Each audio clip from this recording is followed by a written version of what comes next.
Leadership of Christian Association of Nigeria meets President Tinubu.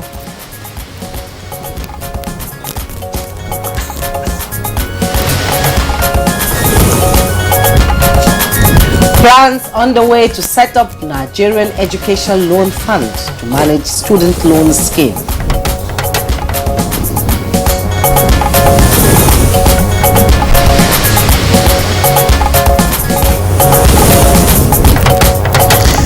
And AFCON 2023, Nigeria narrowly defeats Guinea-Bissau in third match by 1-0.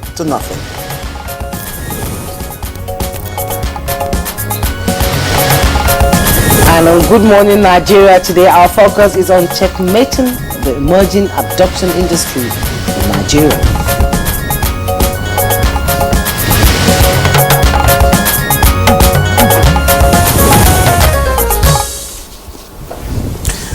So before 2002, kidnapping was not really a major issue in Nigeria until some ransom was paid to kidnappers to free some oil workers in Nigeria's Niger Delta. And you know, when you fast forward to 2009, Claire, when the insurgency began in the northeast, things came to a head in 2014 when 276 girls were kidnapped from a secondary school in Chibok, Borno State. Indeed, things went out of hand since then, and of course have not been the same for Nigeria.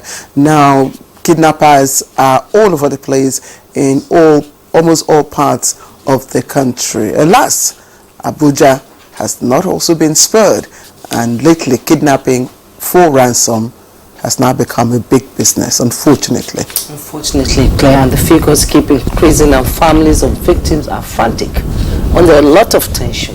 They do all within their abilities to get these huge sums, but sometimes their loved ones never make it back home, like we witnessed in the recent incident in Buhari, a suburb of the FCT. Well, let's remind you of names like Chukwu Dume, Onwu Amadike, known as Evans, the notorious kidnapper, exposed the ostentatious lifestyles of kidnappers and how kidnapping has become a thriving business that is gradually growing into groups of cartels. Yes, different cartels from left, right, and center, and some Nigerians are asking if the penalties for kidnapping are grave enough to deter others from crime.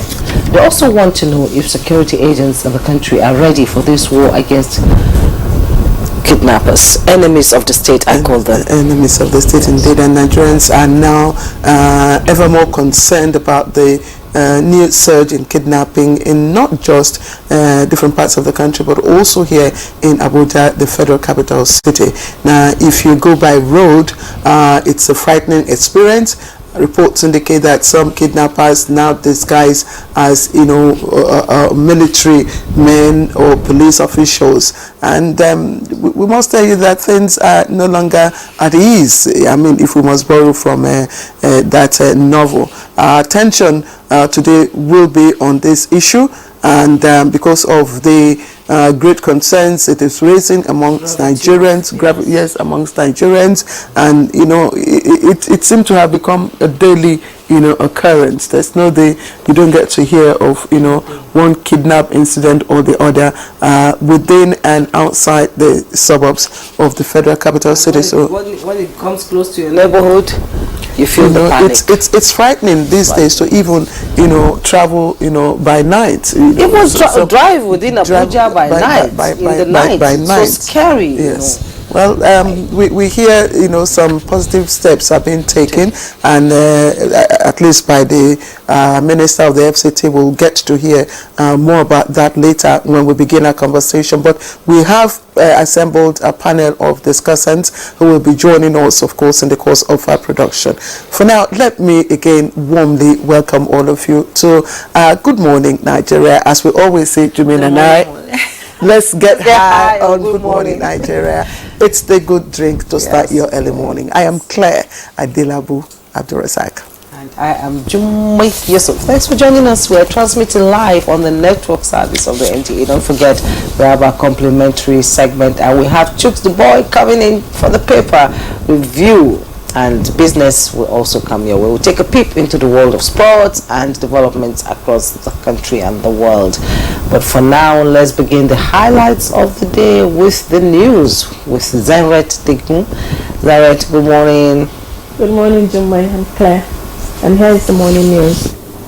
President Bola Tinubu says his administration will not relent in addressing corruption and other vices, as it is a sacred duty to ensure that the country is set right for the prosperity of all Nigerians. The president said this when he received the leadership of the Christian Association of Nigeria (CAN) at the State House. Found out is that the president is actually sensitive to all these challenges that we have. He is aware, and we see him making very positive steps even from the beginning of his administration by the way he has made the appointments so far. He has come with a great sense of inclusiveness, and Nigerians are having a sense of belonging. Now, the federal government is set to launch the Nigerian Education Loan Fund to operationalize students' loan scheme. Executive Secretary of the Student Loan Board, Akintunde Sawyer, stated this while briefing State House correspondents after meeting with President Bola Tinubu. The legislation provides for the establishment of the Nigerian Education Loan Fund, which will have the power to administer, supervise, coordinate and monitor the management of student loans in the country. The loan is expected to be sourced from the education tax. In desire to study and capacity to go further, it seeks to bridge that gap if the gap is one that is created by lack of finance, lack of funding. The intervention is required to impact on the lives of Nigerians who are willing to study but cannot afford education. Based on the provisions of the legislation, the fund is expected to receive and screen applications for students.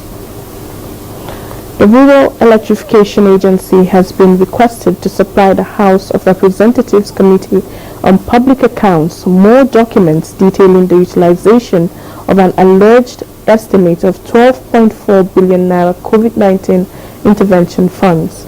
The agency sat before the Committee on Public Accounts investigating the utilization of the funds. To do at least 205 to 10 kilowatt systems for primary healthcare centers nationwide.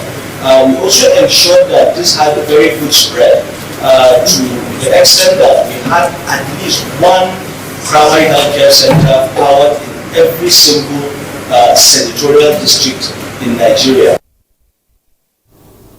The Federal High Court has restrained Governor Siminalayi Fubara from interfering with the operations of the Rivers State House of Assembly and its finances. Justice James Omotosho gave the verdict in a suit filed by the erstwhile Speaker of the State Assembly, Martin Emaiwule.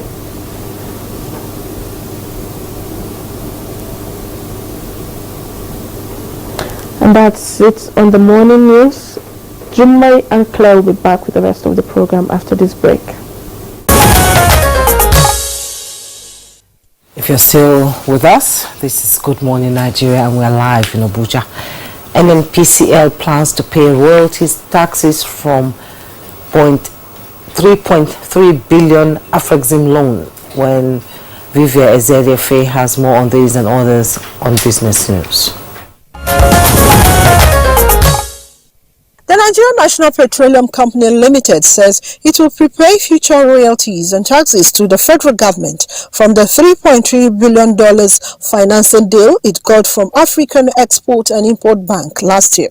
NNPCL discloses this in a document titled Frequently Asked Questions, also known as Project Gazelle, released by its corporate communications. It explains that the loan will be used by the oil company to support the federal government in stabilizing Nigerians' exchange rates. The company also states that it adopts a lower price benchmark for the $3.3 billion crude for cash loan to reduce the risks of default and ensure financial stability. In another development, the Lekki Seaport has baited the largest container ship on Nigerian waters. Managing Director of the Nigerian Ports Authority, NPA, Mohammed Bello Koko, says the achievement validates the assurances given by the authority during the signing of the Presidential and Ministerial Performance Bond in December 2023. He commends the Ministry of Marine and Blue Economy for the consistent support and endorsement of the authority's initiatives and investments in employee upskilling and equipment renewal, which made the berthing of the vessel seamless. Now to trading on the floor of the exchange.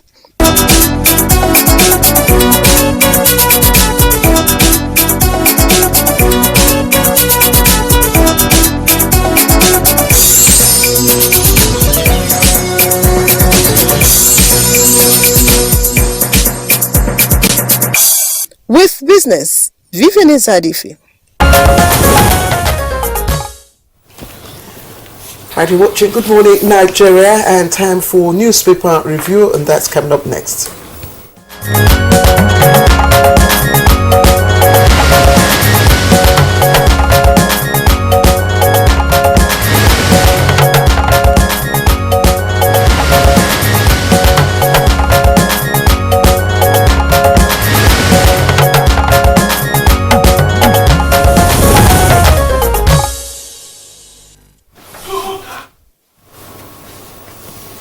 And our newspaper reviewer, Chukudi Okolo-Gbaja, is here.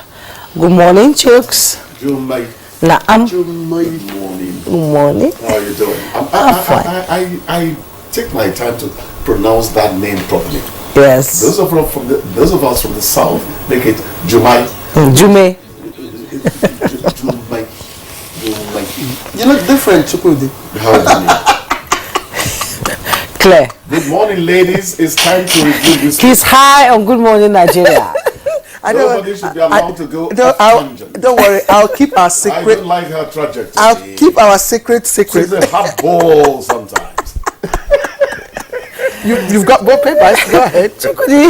Let's quickly go to the papers. I have the leadership and the Nigerian pilots. Let me begin with the leadership and above the masthead. Court declares Fubara's 800 billion 2024 budget illegal. Find details on page 7.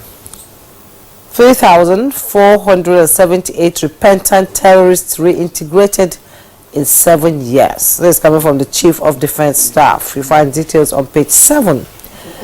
Below the masthead, Dangote is still Africa's richest man as Forbes unveils 2024 list. With rider Otedola returns to ranking, named among continent's wealthiest. Northern senators to engage Tinubu over relocation of offices.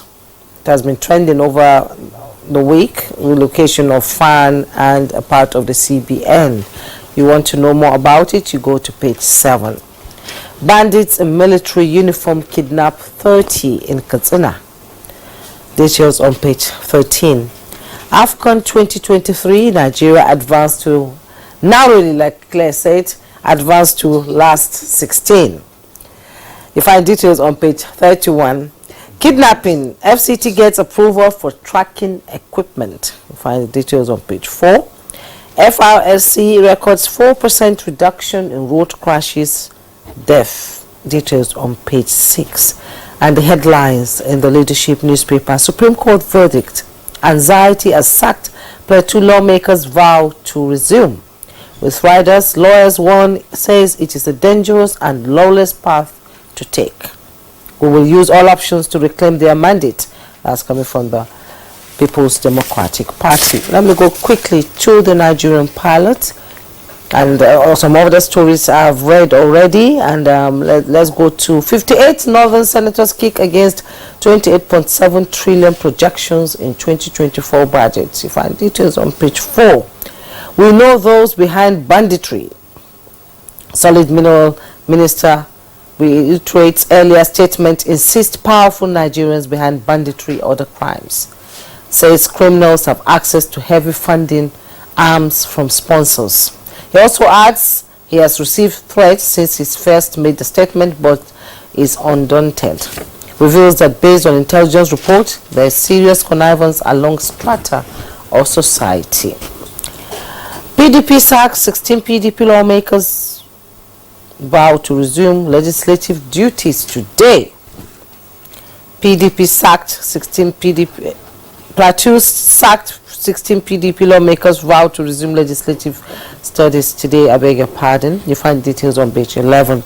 At the bottom plate of the pilot, Senate will invite Nweke over insecurity in Abuja, says Irete Kingibe. Military upscaling use of software in counter-insurgency operations. That's coming from the CDC.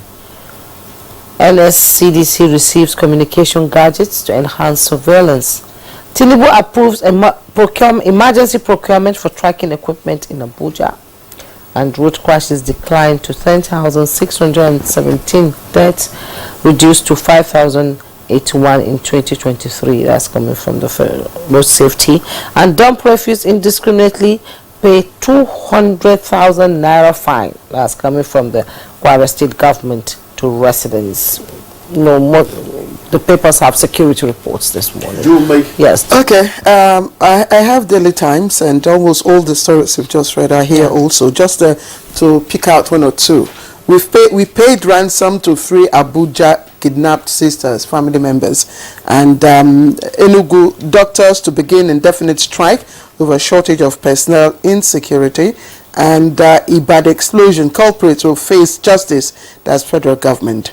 And federal government to finance student loan using education tax, and those are some of the stories. Others are have already been indicated by Jume from the pilot and the other paper, Chukwudi. In fact, right in front of the Daily Times, I didn't want to talk about that picture. It's you'll see the Super Eagles players, Ekon and co jubilating. But let's begin with the major. Take your pick of the stories you want to review, Chooks. You have picked for me. So I'm going to peek at what you have picked for me. Now, first of all, who cast the headline that they advanced to Man 16? That person is not guilty of factuality, one of our parameters, but he is guilty of inaccuracy. They crawled into the last 16. The choice of word matters. Honestly, that's what I said. I said it was a creepy one goal. Yes, a very creepy one goal. Narrowly. The Nigerian Super Eagles are living dangerously. That was even an own goal. I will not be part of this conversation. No. I know the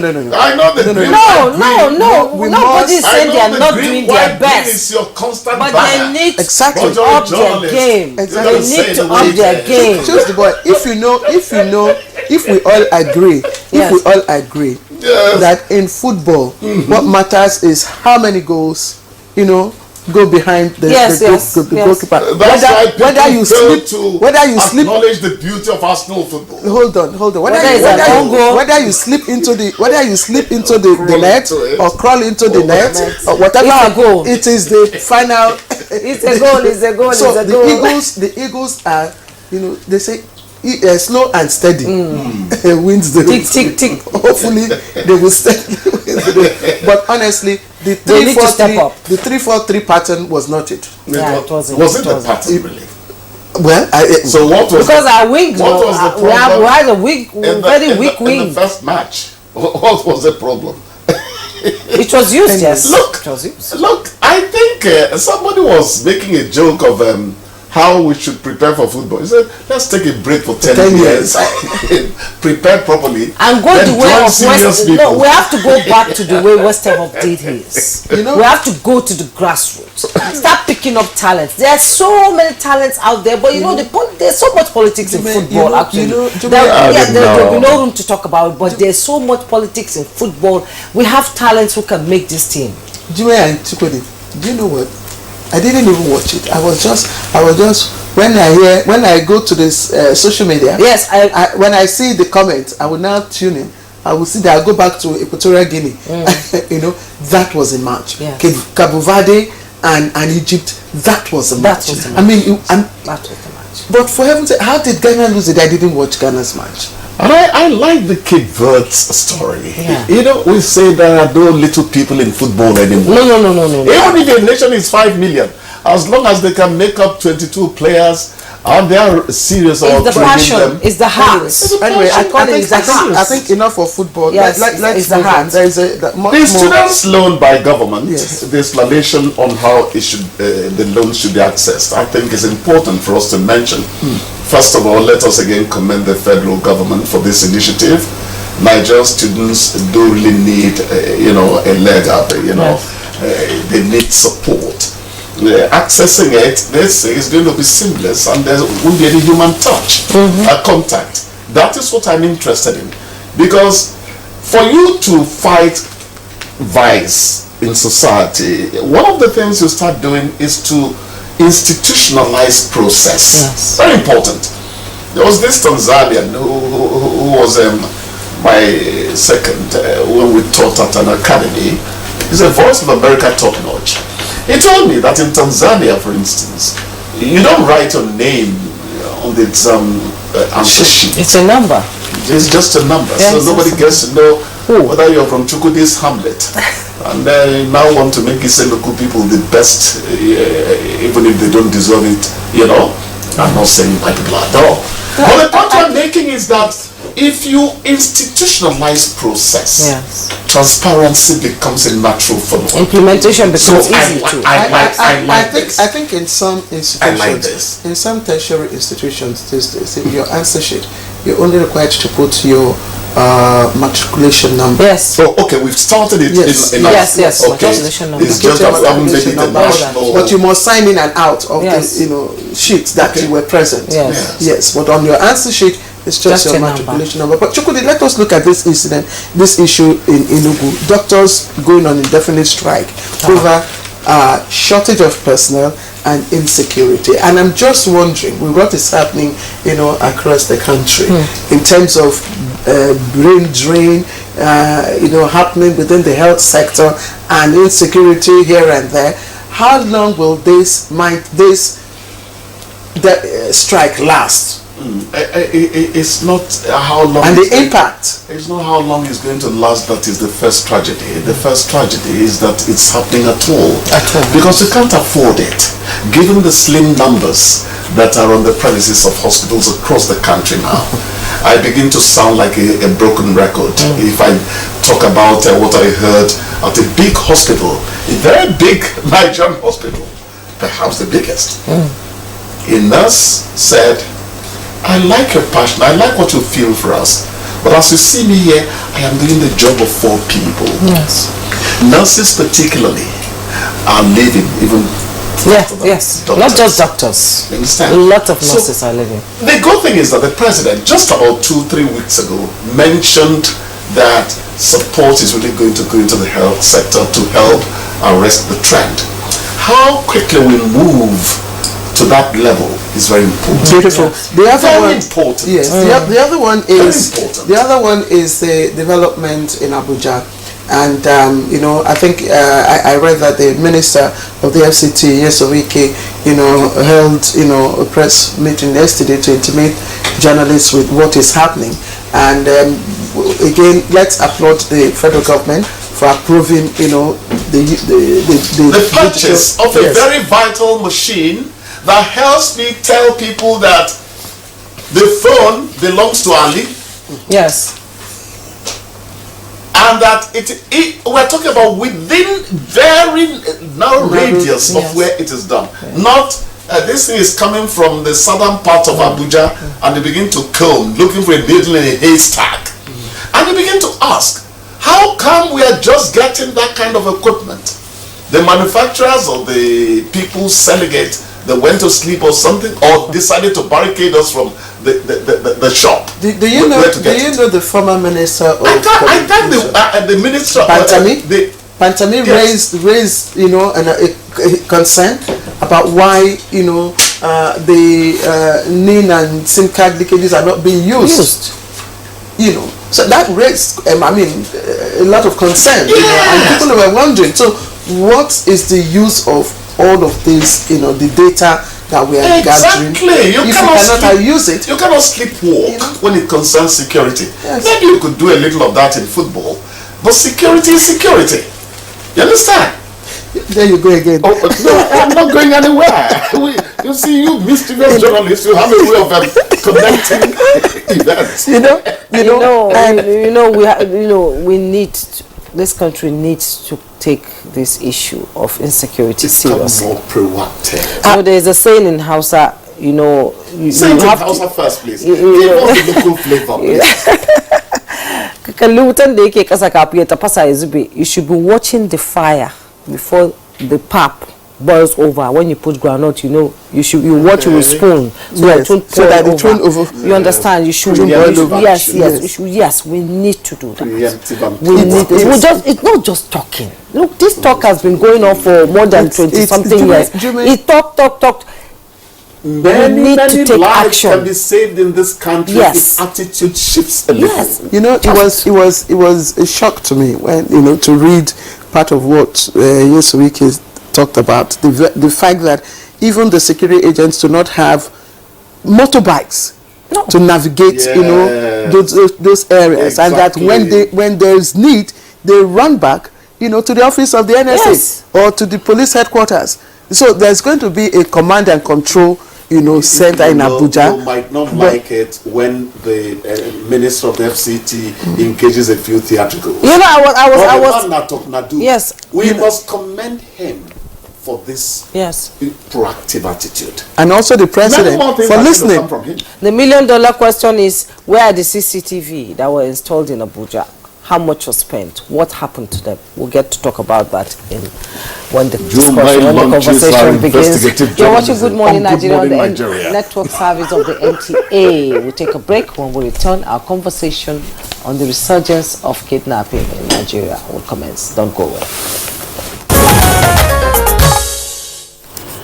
Welcome back. You're watching Good Morning Nigeria. Now, before we begin today's conversation, let's take a background report by Ibrahim and Hamidu.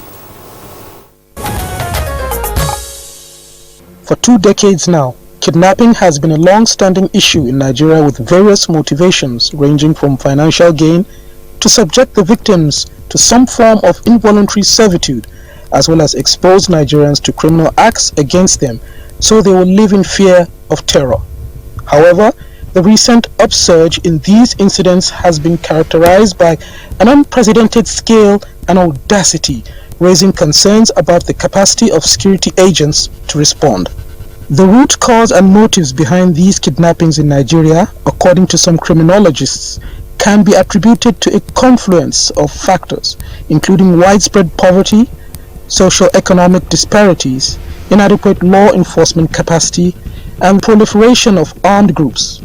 Additionally, political and ethnic tensions in certain regions have exacerbated the situation, creating an environment conducive to criminal activities as they feed on HAP's insecurity architecture. The impact of these rampant kidnappings extend beyond the immediate victims and their families. It has instilled fear and insecurity in communities, disrupted economic activities, and eroded public trust in the ability of security agents to ensure safety and security.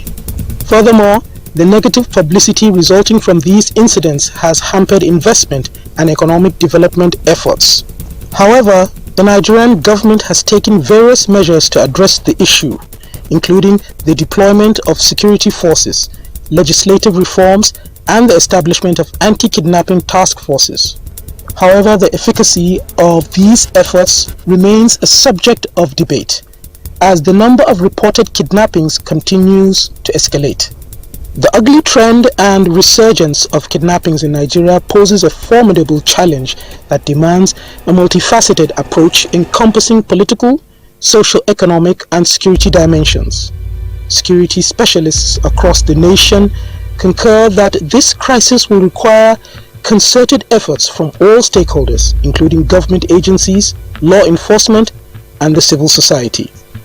They say only through a comprehensive and collaborative strategy Nigeria can hope to effectively combat the scourge of kidnappings and restore a sense of security and stability for its citizens.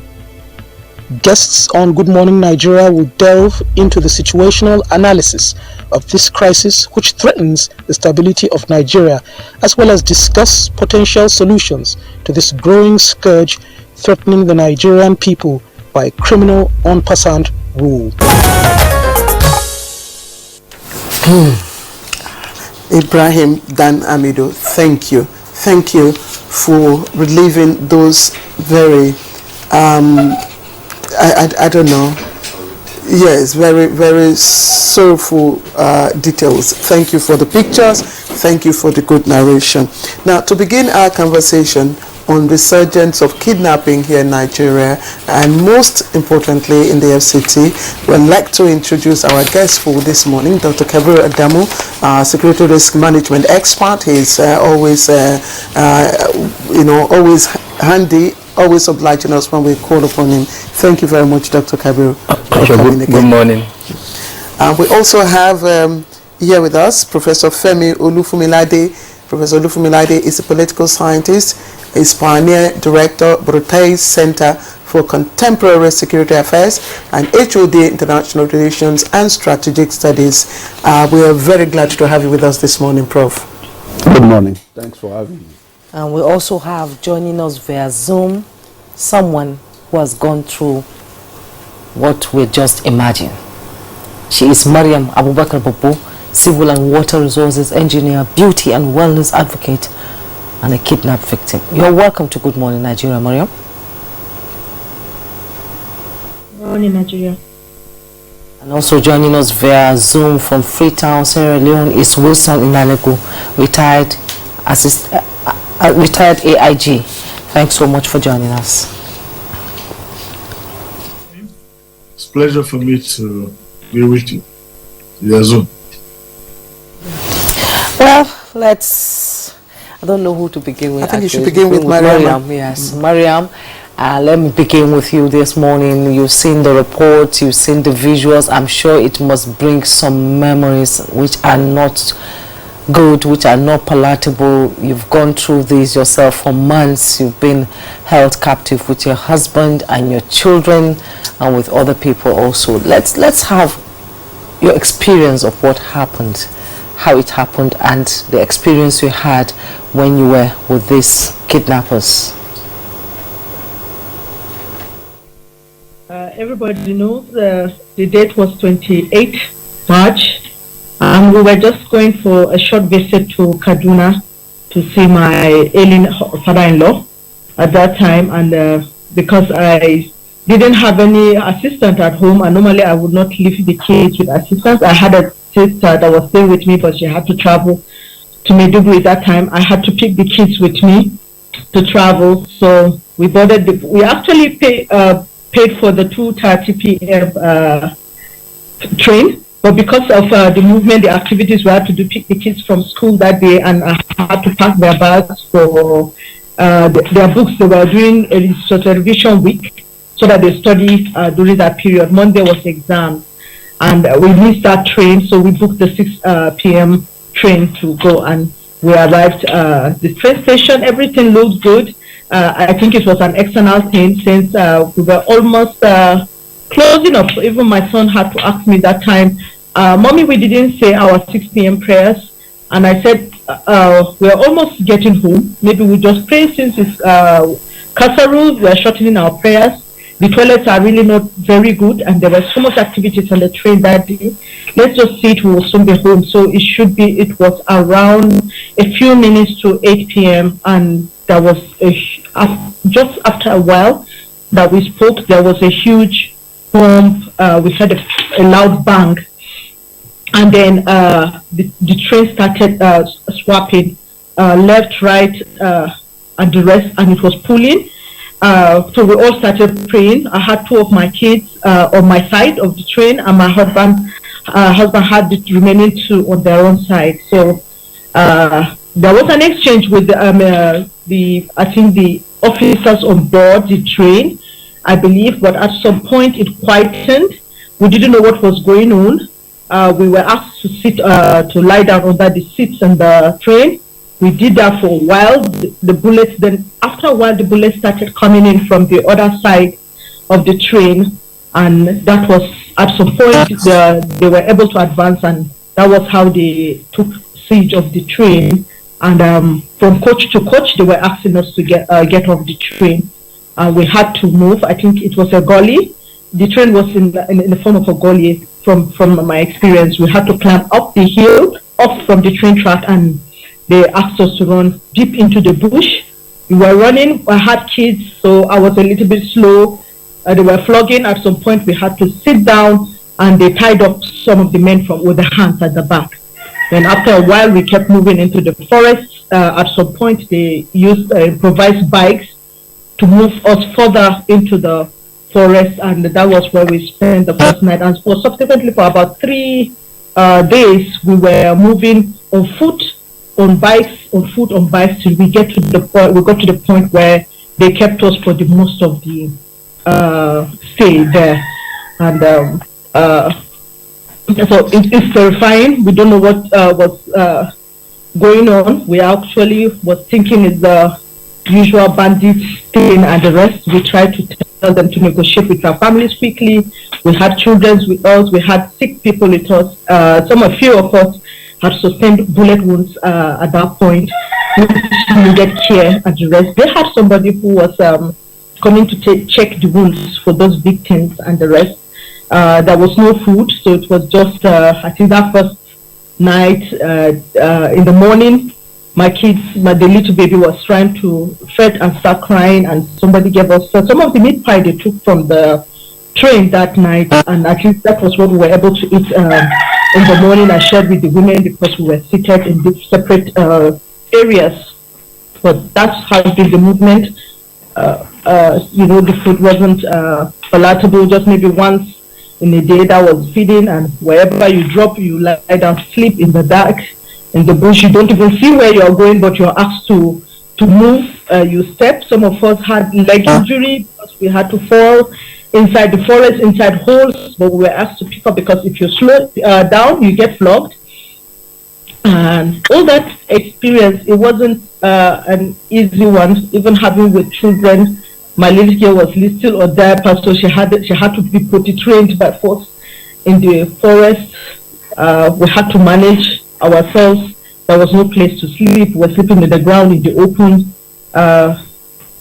It wasn't such a great experience. Same with people.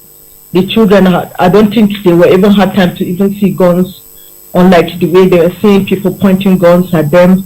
The sound and the rest, and all those harsh words that were being thrown our way and all that. So it wasn't, it isn't an experience to revisit at all. That was it until the point where we're hopeful. We kept the faith, we kept the hope, because at that point there was nothing else one can do but just to keep praying that one day, I told people there were just two options. We either leave this place or we'll die here. That might be our destiny. But that was it. We really are very, very sorry that you and your family, had to go through. I'm just emotional myself, and but we also thank God that you and your family are alive, to share this harrowing experience. And we really, really are very sorry. But I don't know if you certainly were not blindfolded, so you could, have a glimpse of, the identity, the nature, the kind of people, because a raft of reasons have been adduced why people, go into this kidnapping business. Some say poverty and all that. Do they really look as if they're hungry? Do they look hungry?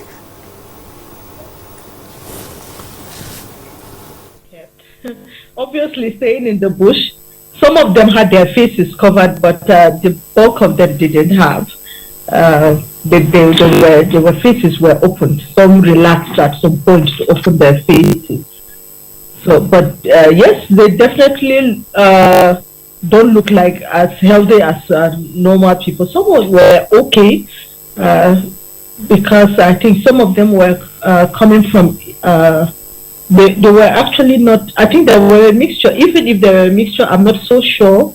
Maybe the military will have that intel, but it was later on they told us they are not the normal bandits, they are Boko Haram, and they have a deal with the government. So some of them really looked a bit okay, but some of them really actually, because I think the feeding there for the 4.5 months I was there, it was just the normal food we eat that the ones that were staying with us eat. So it wasn't palatable, and that's why how everybody was eating, including them. So they don't really look well kept, not all of them. Well, I have to ask this question here because I must say Dr. Kabir would like to know if you and your family received some form of psychological support, post abduction.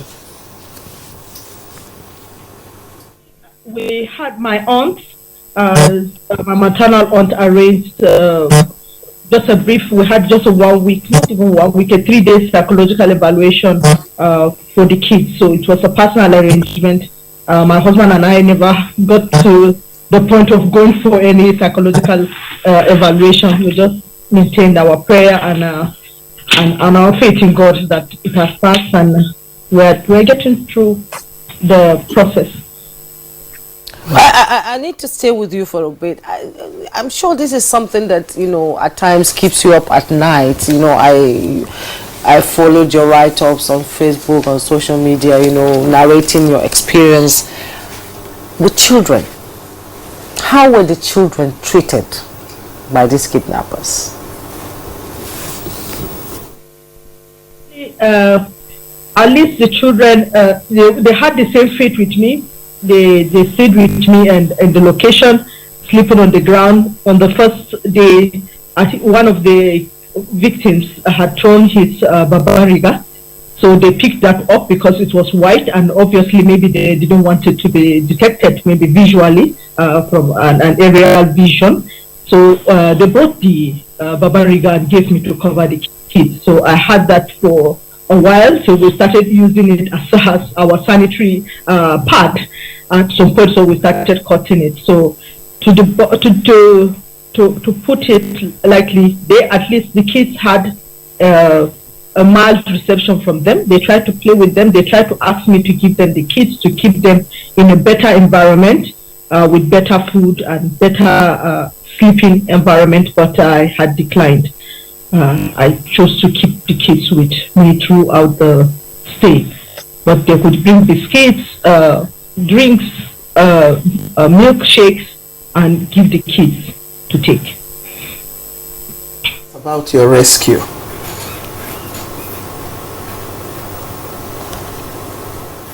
Mariama, please share with us your rescue experience.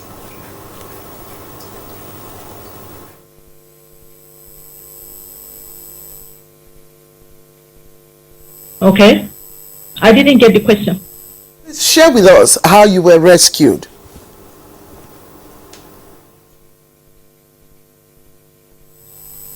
Okay, we were asked to in their camp. They had different roles for their different people they were working with.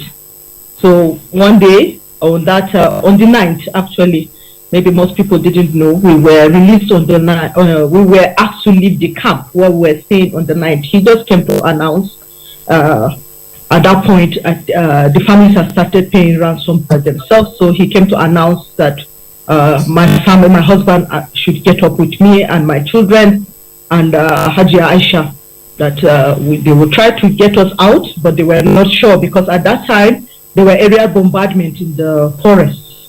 So even in the camp where we were staying, you could feel the bombs dropping around that place. So they said they were only going to try to get us out because they are not sure if the clearance was okay on the road way. So we had to trek. One of my daughters was very sick, the older one. Fatima. She was 8 then. She was 7 then. She was very sick. So my husband had to carry her. The little other two, I was packing the youngest one. We had to walk for like 3 hours in the bushes, and then we were picked with bikes and transported to the pickup point. But because the bike I had embarked on was faulty, we had a delay. They didn't move with as much speed. So it was through the forest. There was no road network. By the time we got close to the point, they said there was a curfew and we couldn't be picked up. So we had to be taken to a nearby, should be a Ruga. I didn't see anybody, but we could hear the women and children. I think they had to wake them up to get food prepared, because we left the camp in the morning around, not morning, around 1:30, because we said our prayers before leaving, the afternoon prayers before leaving the place. So we had to spend the night out in the open again, and thankfully there was no rain that day. I stayed through the night praying that rain will not fall on us. And the next morning we were picked up, brought back to that same point.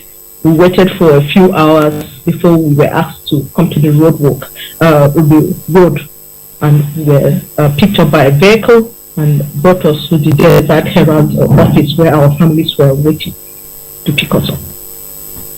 Any money paid, ransom paid for your family, and how many of you were released? Because while you were held there, we saw so many videos of these kidnappers, whipping, beating, and saying if the money is not paid, some people will be killed. Did anybody die out of you that were kidnapped on that train that day? Did anybody die, or was anybody killed by these kidnappers? All 64 of us came out of that incident alive. It's just of recent we lost one of us, but at home. But we are all alive and well. Just before we allow you to take a breather, Mariama, again, thank you for agreeing to come share this experience with us. But a lot of people, keep accusing our security architecture.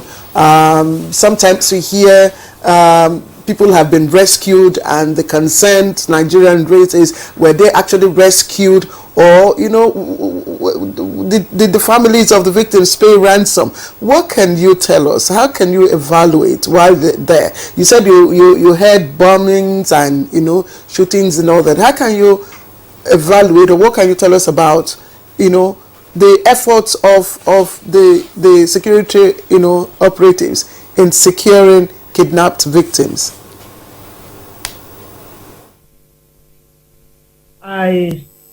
Personally, for me, I didn't see them visible in my own release from captivity.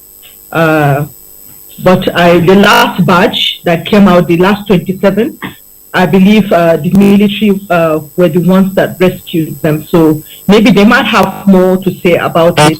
I've heard a lot of the bombings, yes, so they might have been doing something. And I don't know, maybe they were incapacitated, because to the best of our own knowledge, the guards told us that, I don't know, maybe just to scare us, because at some point within the camp we were allowed to roam through a perimeter with little supervision, more especially us, the women, to go and maybe bathe in the river with little supervision. But maybe because of the scare, so we were told that the order given to the guards that were keeping us was to first of all eliminate us if there is any approach of any of the military forces coming to the camp. So I don't know, maybe that was what kept them at bay. And I think the first set of people that were released, I think there was an exchange with the military. So I think they had put in their own effort. I don't know how far they've gone through. We've not seen anybody outside after our release, so I really don't know what activities they were doing on their own side. Mariam, we'll pause you here. We'll return to you in the course of the conversation. We'll have to return to the studio where our guests are seated, and we'll also have a guest joining us via Zoom from Sierra Leone. Claire, do we go to the Zoom first before we return to the Let's start with the security experts. First, I don't know, Dr. Kabir Adamo, you've listened to Mariama, and from your analysis, because a lot of talk is going on about the capacity of of our security agents and operatives, especially with what is happening in Abuja, and people tend to say, look, it's beyond the security operatives. What is happening is poverty. Is poverty. Is there a sense? I don't get it.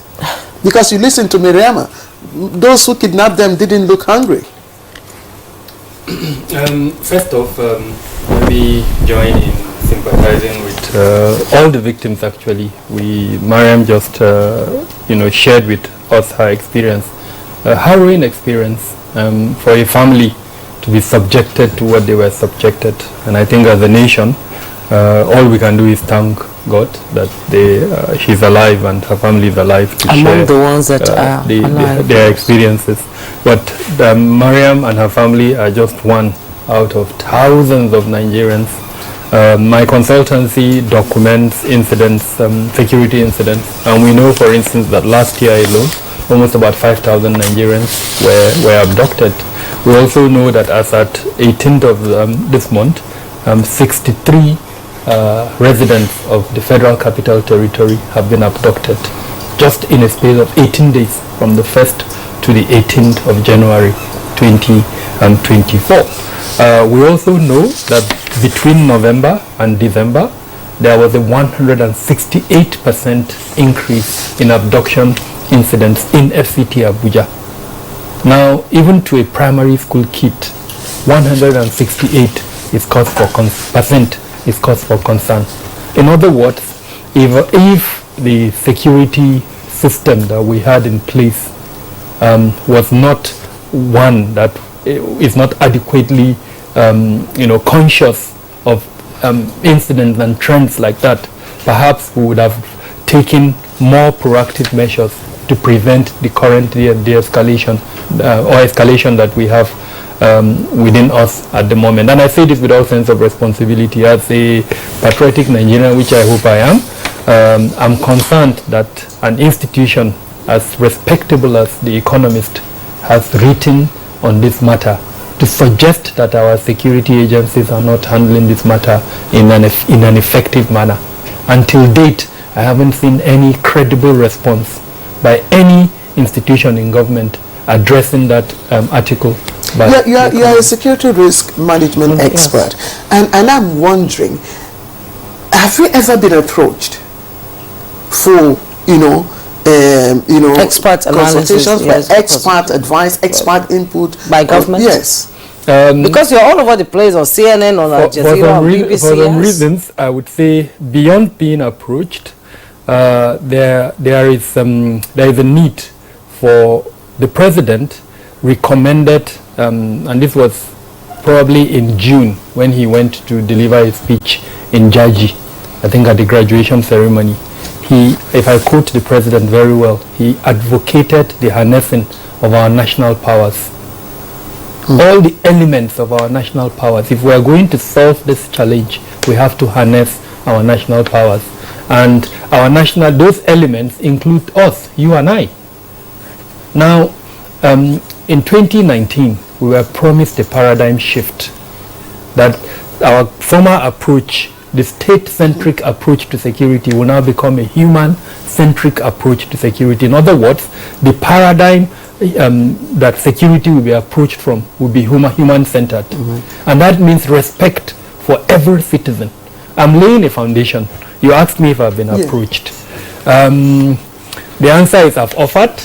In certain instances, discussions have been held, but unfortunately, and I would not mention the particular organization, I was not only disappointed, but I was let down.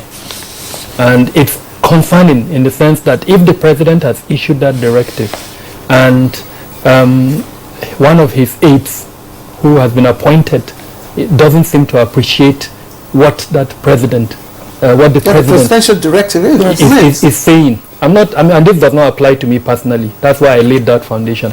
The elements of our national powers need to be harnessed. If we are going to harness that element, then we need to win the hearts and minds of the people.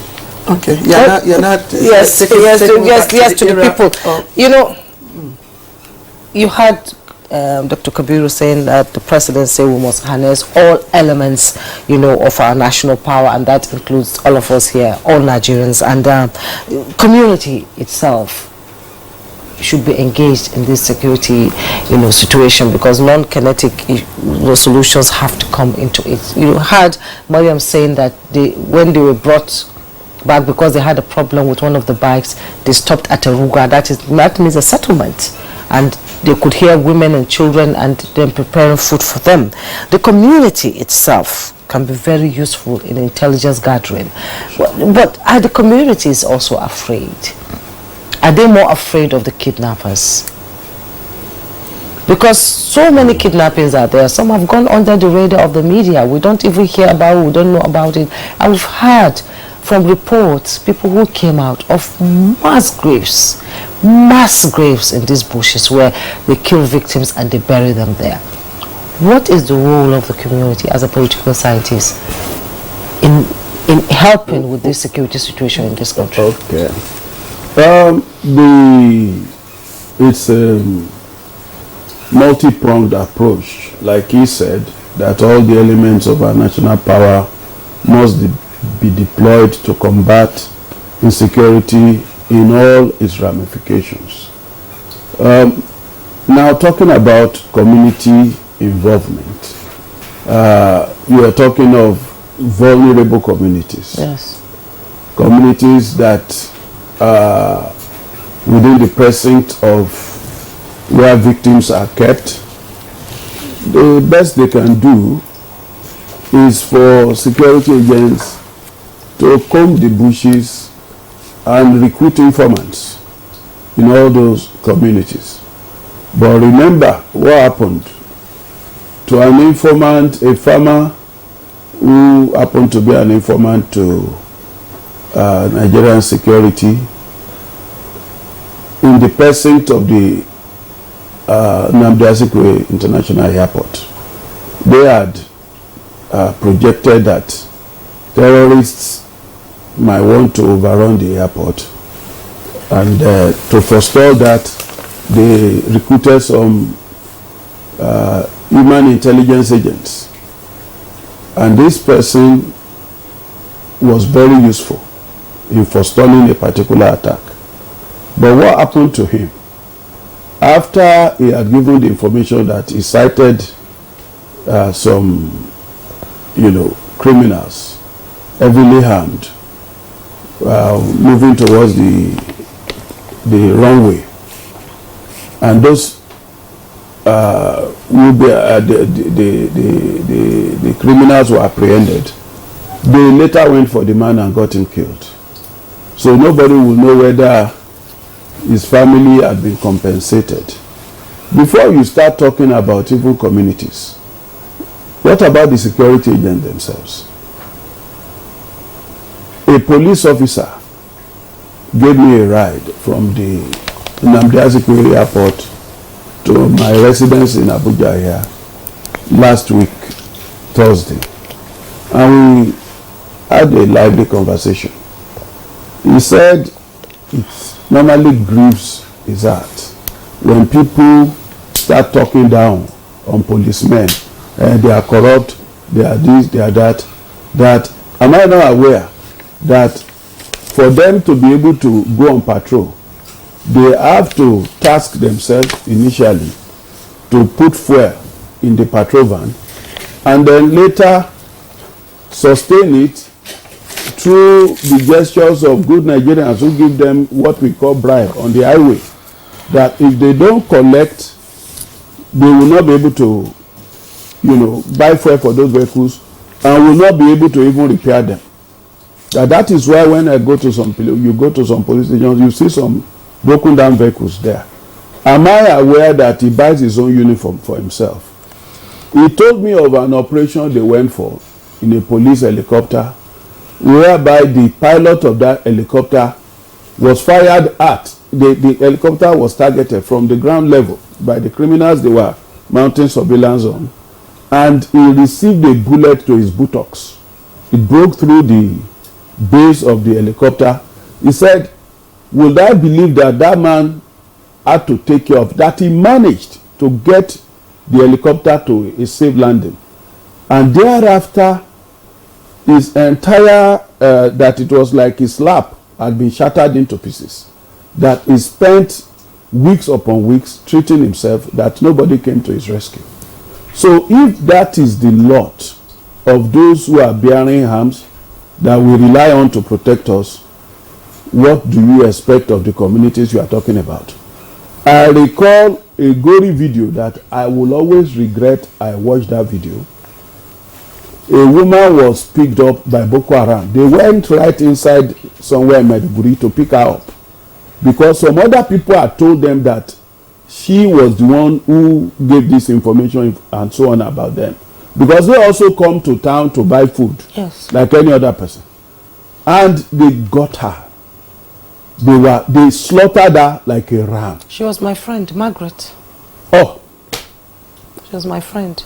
Okay. And she was even mentally, you know, she had the mental issues. She had to drop out of the university, she just roams around Maiduguri, you know. At times they pick her, take her to the, yes, she's my friend, Margaret. She was the first person to be slaughtered in Borno when the Boko Haram soldiers began. I could not recover from that footage for weeks. And she was telling them that she doesn't know anything, and they say you are. She was saying it. And there were boys from their area. Boys she used to, you know, give small things to. Her family used to give. So you understand. But so that was a gory video. A very gory video. Yes. I even wrote an academic article on it. Yes. Adding others. I call it horrible videos. Yes. You know, so the point is, yes, community involvement. There are more, the type of community involvement I have been advocating for lately. I've had a string of interviews between Friday and now on TVC, on Arise News and the rest. There is what is called community or civil mobilization. Civil mobilization in a place like Israel entails when the regular security forces are incapable of handling a security challenge, and it appears they are being overwhelmed. There are those they call reservists. They are people who have been trained in the use of arms, who are security personnel, but they are in civil stations. They will be called in to come and beef up the numbers. In our own case, we don't have that kind of arrangement. But there are vulnerable communities in Zamfara, in Niger State, in Taraba, in Borno. We know those areas that these criminals easily prey on. My advocacy as a short-term measure to the president of Nigeria is, don't wait for any long-term solution anymore. The template I want him to consider is already well known, and that is the civilian JTF template in Borno State. Yes. The Nigerian army themselves created that civilian JTF. And why?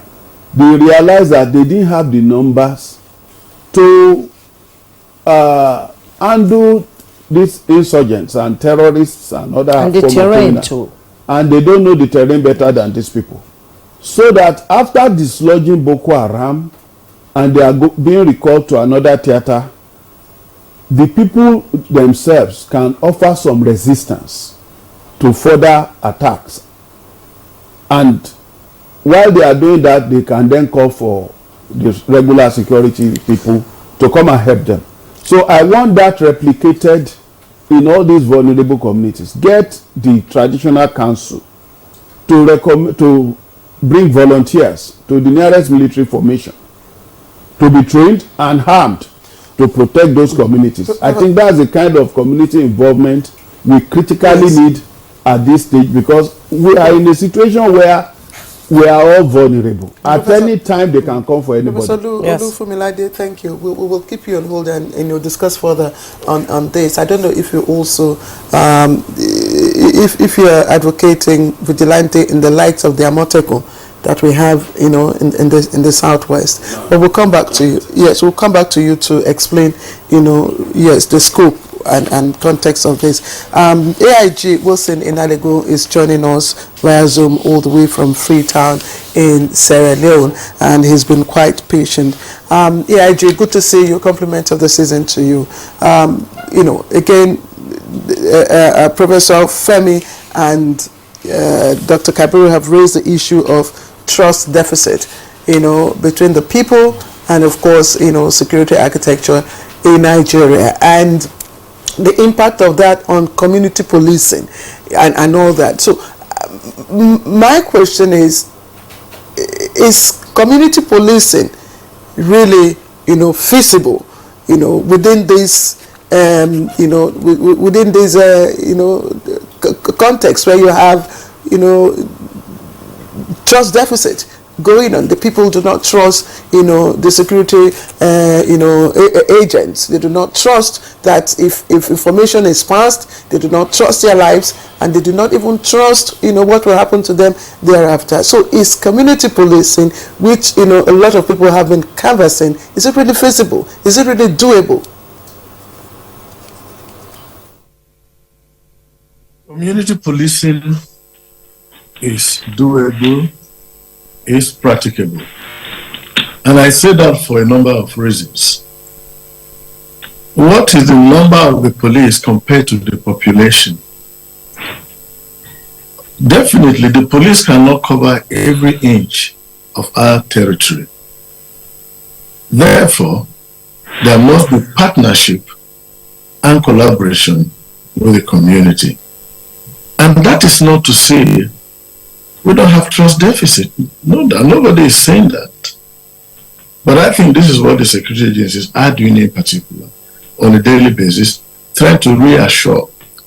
But some of their fears are understandable. And that will take you to accountability.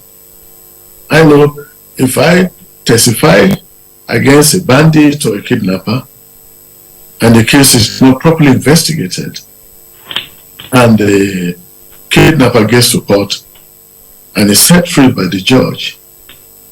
So, and I think that is why most of the agencies, especially the police, institute the internal disciplinary control to ensure that personnel who go out of line are brought to book.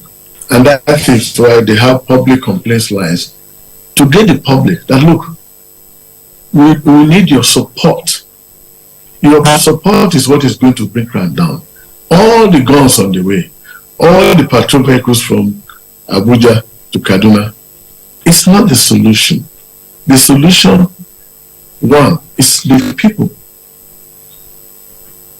Secondly, is collaboration and partnership among security agencies. That coming together of the security sector being one. And then using instruments of national power, because there is a lot. So when you are talking about community policing, it is workable. But sometimes there are allegations that if you talk to officers, or some of the officers are part of it, the community can also inform all police officers they think are not reliable. And so you have the DPO, the Commissioner of Police, and other officers there who will deal with it. But if we begin to say, look, we don't want community policing, of course, everything you do, there is harm.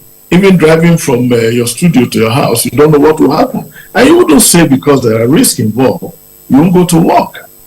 So when you give volunteer information to security forces, there may be, there could be in terms of handling, in terms of accountability by the officers, but I think the senior officers, the officers in the top echelon have a responsibility to deal with that. Because civilian JTF, fine. But I think the Police Act has a solution to civilian JTF. And that is why I think in April 2020, the former President Mohamed Buhari, I think approved about 30.something billion for a revival of community policing, having special constabulary.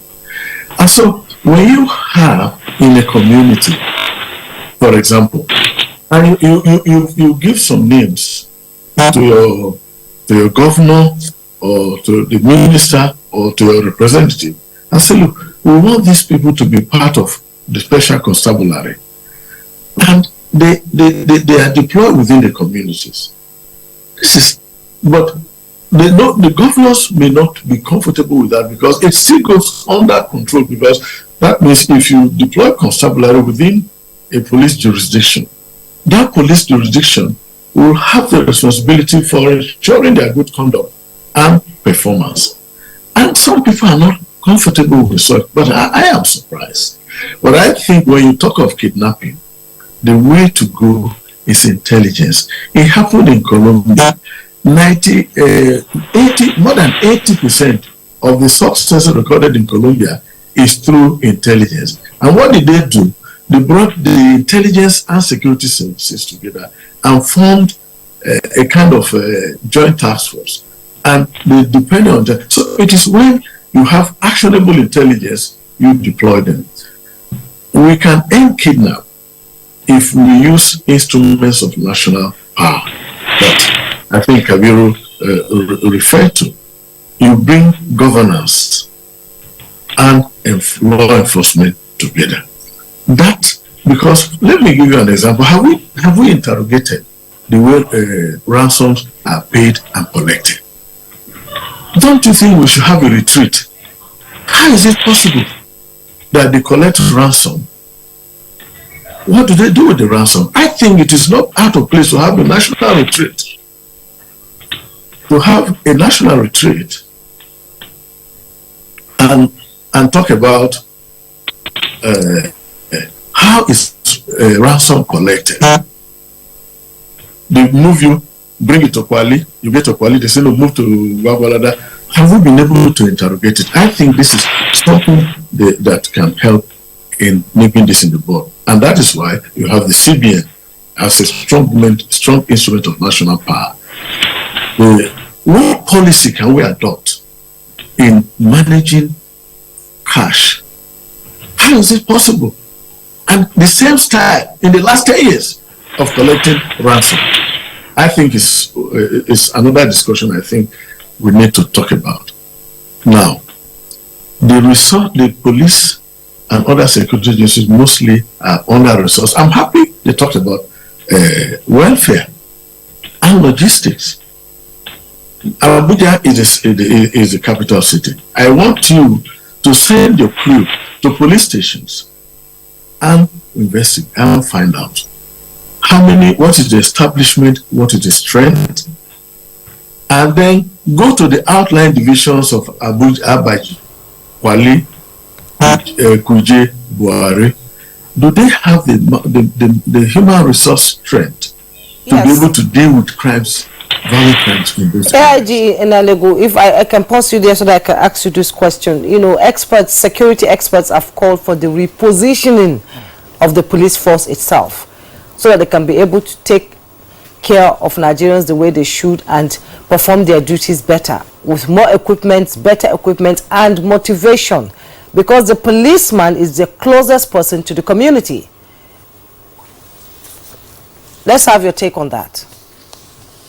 I think the issue of motivation is very critical. When officers are sent on duty, some of them don't have, like now, this is Hamatan. How many of them have official pullovers? I cannot tell you. If at all, very negligible. Unless you purchase yourself. And when they go to perform their duty, if they are bitten by mosquitoes, they fall ill. What medical facilities are available? In Abuja, they have one in area 1. How many people can you cater for? grossly under-resourced. Now, even these officers, when they are killed in the line of duty, are their bodies conveyed to their families. Most of the time, the local commander, the DPO, has to look for money. If the local government can help him, he is fine. Otherwise, you look for a pickup. You just keep the body. The bodies are transported without respect.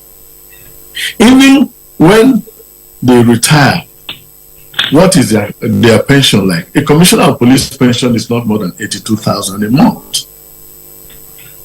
And so what do you expect? So even in the course of service, the salary is abysmal. There are no vehicles for him even to walk. Ordinarily, the police ordinarily should have at least about, in a division where you have 200 personnel. Thank you very much. I think we're all agreed that the police force certainly needs, repositioning. Indeed, everyone keeps talking about it, and I'm sure the government knows that it is high time that the police force. There's currently screening for recruitment. Yes, into the police force. So that's one step. But I will come back. He raised an issue about what the kidnappers do with the money, with the ransom money, and that there's need to interrogate the value chain. Where do they certainly do not keep the money in the bushes, so they must take the money to the bank. So when we come back, we'll just take a short break. When we come back, Dr. Kabiru and Prof, we just interrogate this value chain since AIG just mentioned it. You're watching Good Morning Nigeria. Please don't go away. We'll be right back. Right, welcome back. If you've just joined us, you're watching Good Morning Nigeria live on the network service. Let's begin to look at probably short-term measures of how we can at least reduce, the spate of kidnappings in different parts of the country. And just before we went on break, AIG Inadigo, talked about the need to interrogate the value chain of the kidnapping, business, so to speak. And I said, Dr. Kabiru, let us also investigate, how obviously these people don't keep the money in the bushes. This money, it probably kept in the banks, it's invested into something, it's used to do one or the other. I mean, how can the banks, what role should the banks be playing? And let's interrogate this value chain. How do they invest it? What did they use this money for? Thank you very much, Claire. But before then, quickly, I would like to mention that I have a totally different view from my co-discussant regarding the police.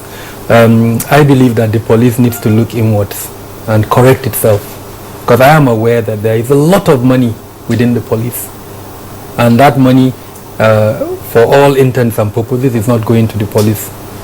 That's number one. So they need to block leakages. So you can't rule out corruption here. Exactly. All the monies that they're generating, let them harness it. If they harness that money, I mean, think about it. If you say it's not going to the police, yeah.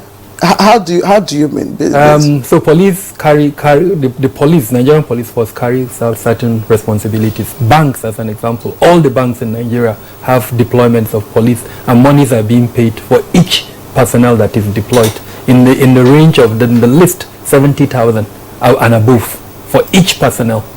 And then oil companies, several other organizations also have that. Now, where is that money going to? Then there are several other functions that they do that money is paid for. If you engage the police, you have a public event, you pay money. Where is that money going to? So again, with all sense of responsibility, we need to block those leakages. I think there is enough money in the system to fund the activities of the police. Then let's not forget, because let's tell ourselves the truth, Police Trust Fund was established.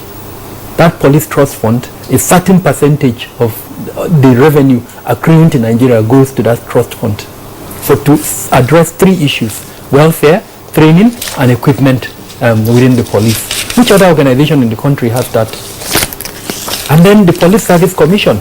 I am advocating that for each of the security sector organizations, we need an ombudsman. The police already has an ombudsman in this area of the Police Service Commission. But why is it that we're still hearing the kind of complaints? Somebody is shot and he wasn't taken care of. What is PSC doing? So that's my point. The police needs to look inward. If I'm hearing from a retired AIG that the police commissioner is earning about 20-something thousand. 80-something thousand in retirement monthly. I mean, why? You are hurting yourself. You need to address those issues with all of these institutions that I've mentioned. You can help yourself. Nobody needs to help you because the money is there. And I stand to be challenged. All of these things I've mentioned, which bank in Nigeria does not have deployment of police? Which oil company does not have? Which construction company? And engage them. You are a journalist. They pay money, huge sums of money for these services.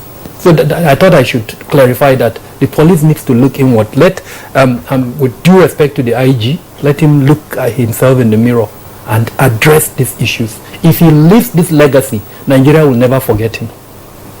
So back to your question, the issue of payment of ransom, if we can address that, then I believe we would have taken the incentive away from abduction. If they can't get the ransom, then believe me, naturally abduction will just fiddle away. Because we saw what happened during the Naira policy when there was no money, there was a lull in kidnapping all across the country. Yeah, but you see again, the laws are there. As far as I know, the cashless policy, as of today, is meant to be implemented. So I am of the view that it's not that we don't lack policies. We have policies. Inaliku was specific. He said, let us interrogate how this money is used, where it is invested. The point I'm making is we know. We don't need to interrogate it. We're practitioners. We know what is happening. We just need to enforce it. It's as simple as that. There are enough provisions within our law that have allowed us to know. I am a practitioner. I support family members. The case of Mariama, I supported some of the victims of that incident. I know how monies were generated. I know how monies were paid.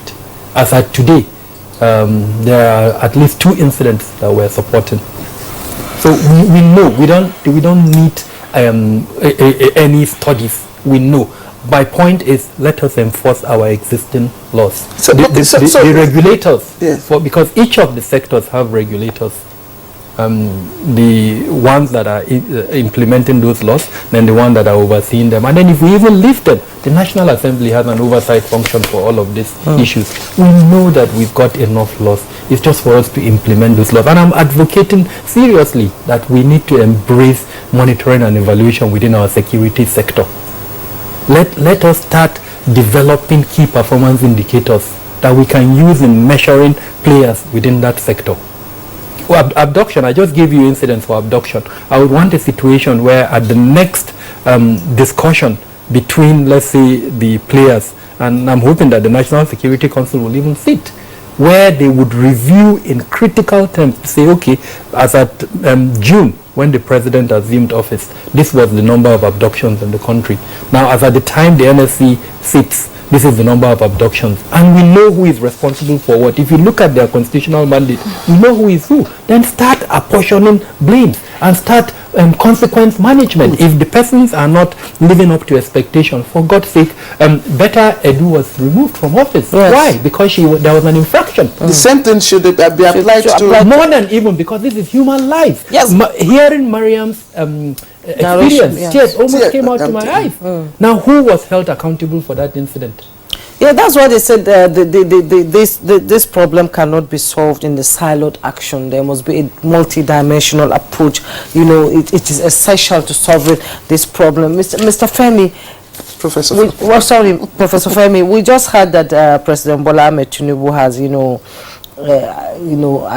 release funds to acquire high-tech digital tracking device for FCT and environs. When we talk about multi-dimensional approach to the fight against this kidnapping, resurgence of kidnapping, what areas do you think should come in here? Because we've heard of CCTV in Abuja before. We don't know what happened to it. Billions were spent on that, and right now, if you can come into Abuja, into the center of Abuja, and pick people, what happens to people who are not within the Federal Capital Territory? Okay. My reaction to this information that the president has just approved money for procurement of security gadgets for Abuja is that it should be holistic. Okay. In as much as the president has the police, the DSS, and every other security formation, including the military, under his authority and control, he should make the same provision for every square inch of Nigeria. Because if you make Abuja and its environs difficult for these people to operate in, they will move to other places. That is the only logical thing that we follow. Therefore, if you are deploying new security equipment to protect the FCT, deploy same simultaneously to all states of the Federation. But what the greatest thing that I think President Tinubu should do, that if that is all he's able to achieve in his 4 years in office, posterity will remember him in very golden light, is to work towards the decentralization of our internal security apparatus. We are over 200 million and we are highly diverse. I listened to the AIG talk about the community policing. The community policing is still under the Inspector General of Police. We had operated decentralized policing system before the military struck in 15th January, and then we descended into a civil war. It was during the civil war, when they needed more boots on the ground, that the military authorities then ramped up all available personnel across the country that could handle arms, and their first targets were the regional police and the local police formations. They were given crash training, and then that was how Nigerian military that was less than 50,000 then rose overnight to over 200,000. And after the civil war, the command structure of the military had been replicated into internal security, such that we now had an Inspector General of Police that was in charge of policing for the entire federation. And that is why the state governors have been helpless. They call them chief security of the officer of their state. A former governor of Zamfara, when he was there, said everybody should take note that he was dropping that title, chief security officer of state, because it's just on paper, that he had no control. He had to be coming to Abuja to beg Inspector General of Police, go and lobby chief of army staff, I need more boots on the ground in my state, and all that. He was frustrated, and that is the experience of every other state governor. Regarding the fear that state police will be abused, I think that's the greatest criticism against that idea, is because people have forgotten that it is not altogether novel. That is where we were coming from when we were practicing through federalism. I have made advocacies over and over on TV, on radio. I've even published research work on this. If you want to embark on a regime of state policing, there will be safeguards.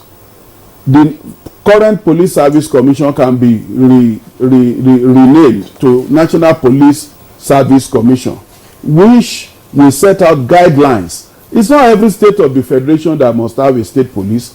If you are able to meet the guidelines in terms of funding, the funding of your police will be a first line charge.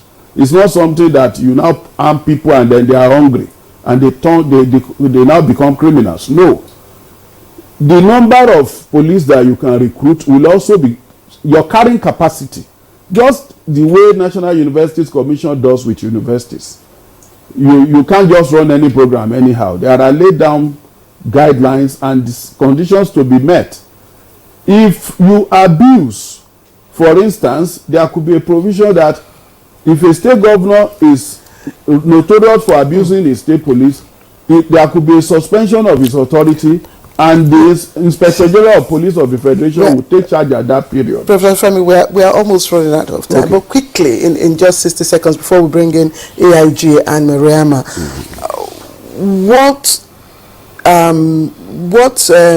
I'm just trying to phrase it now. You were talking about state police. Yes, it is good, but state police without, tools state police without necessary the requisite equipment, how will the state police be able to curb or address the issue of kidnapping? That is what I'm saying, that there will be guidelines in terms of your capacity to fund it, in terms of training, etc. And there will be different shades of state police. If, for instance, you are talking of Zamfara, their own type of state police could be forest guards, because most of the attacks and breach of security they are experiencing there is usually carried out from the forest around them. If you are talking of a state like Bayelsa or Rivers, where most of the people terrorizing the communities come from the creeks, your focus could be on marine police.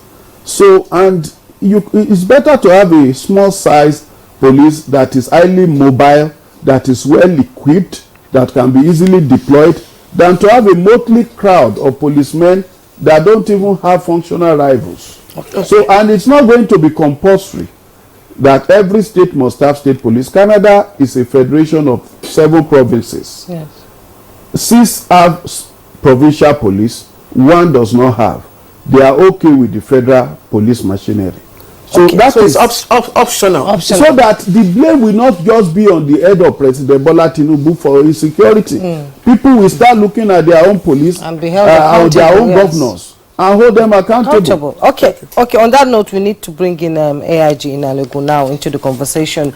If you're still there, people there have been calls for a reliable and unique ID cards, using high tech, that our BVN national ID card will be on it and we'll be able to trace, and even our bank details will be on the identity card. And people say it's going to cost a lot of money, but it will still bring down the rate of crime and criminality in Nigeria. And talking about the high tech that President Tinubu has proposed now, the police need to be equipped, fully equipped. We look at proliferation of small arms. That's how these insurgents and kidnappers get their weapons from. But if the police are fully equipped, well taken care of, right now we're seeing them doing enough, but not enough. We'll have a formidable police force that can fight criminality in this country. What do you think the government should they look into that unique identity card that can be traceable?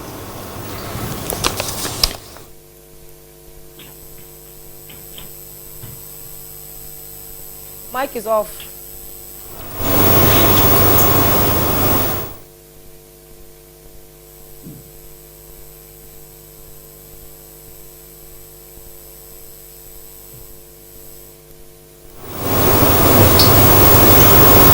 You can speak.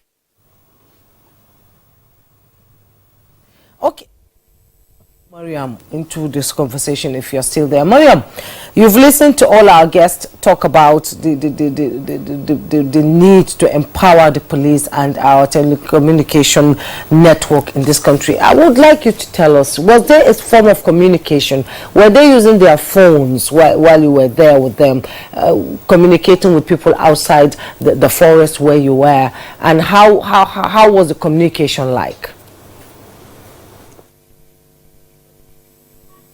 For the phones, where we are, I want to believe there was no network, but they had other places where they had network, so they kind of moved to those places to do their communications. They had handsets with them, and they could transfer. Yes, so those ones who they need to talk, they go to other places. But I also noticed they communicate via, I think, what do you call it, talkie. I don't know whether that's what they call the devices. So they had this mobile devices that they do communicate with, the radio gadgets they do communicate with. That one I saw when we were going out, because they could communicate between them when they were moving us out of the forest. So that's, as for communication, that's the way they used to communicate. And then even in the bush, their radios were on. So some of the times where there were news being passed, if they felt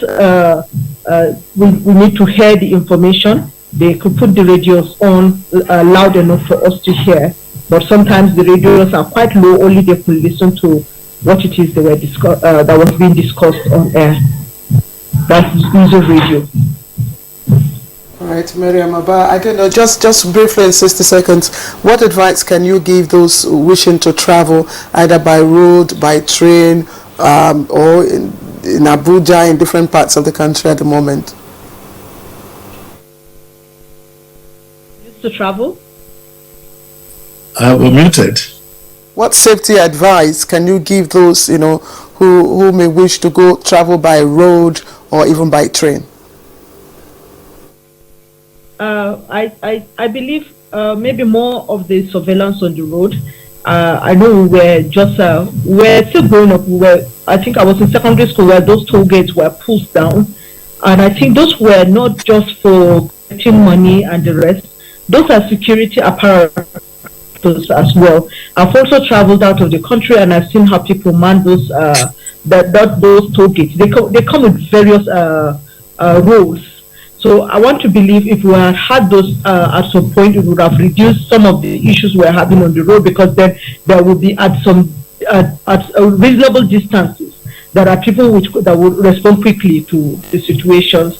I really don't know what happened on the train. I knew there were security personnel, but at some point they were not aware. And I think what was discussed here was one of the things that could help. If they are proper equipped, if they are proper motivated, they would have stood their ground and not allowed to approach the train, because they were firing from a very far distance, and it was when the firing stopped that they approached the train without any resistance.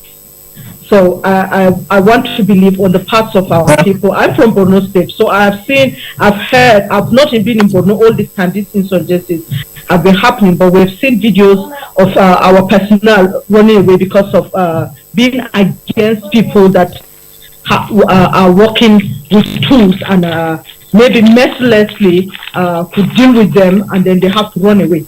We've had those instances, and if we could work on that and get them to stand their guard. I know it's not easy. I'm a civilian, so I would not understand, and I know they're making an ultimate sacrifice protecting people. But hey, we agreed for those rules. Those who are daring enough should be the ones put in that spaces, so that I think they could do the jobs when it can be done. A lot of people, if the people that are supposed to protect us are running away, what could we do?